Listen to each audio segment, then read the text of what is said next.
नहीं तब उम्र 25 साल, शहर में पली बड़ी, तेज दिमाग और खूबसूरत चेहरे वाली लड़की, जिसकी शादी गांव के एक सीधे साधे लड़के हरीश से हुई थी।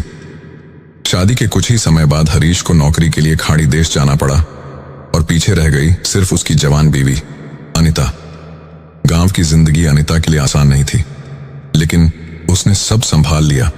खेत, घर, सास ससुर, हर जिम्मेदारी उसने बिना शिकायत निभाई। और उसकी असली मुश्किल तब शुरू हुई जब हरीश का छोटा भाई रवि शहर से लौटा।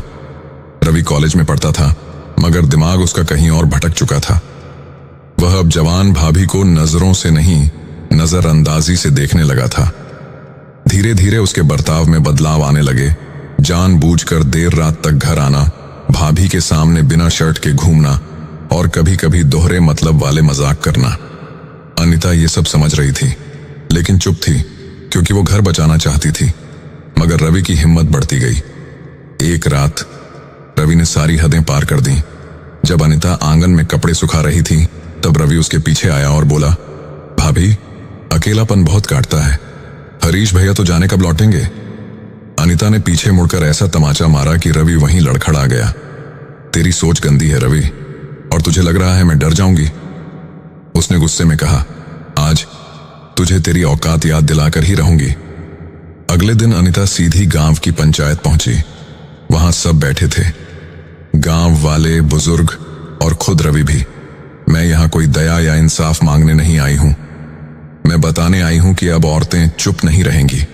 आज अगर मैं चुप रहूं तो कल किसी और की बहू की इज्जत जाएगी। उसने सबके सामने रवि की हरकतें बताईं। गांव वालों की नजरें झुक गईं और रवि का चेहरा पीला पड़ गया। पंचायत ने रवि को गांव से निकालने और हरीश को सच्चाई बताने का फैसला लिया।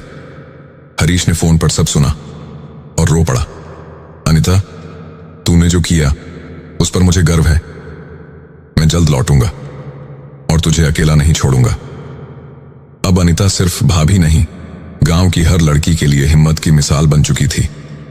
जिसे सबने कमजोर बहू समझा, उसने पूरे गांव को दिखा दिया कि सहनशीलता कमजोरी नहीं, बल्कि चेतावनी होती है।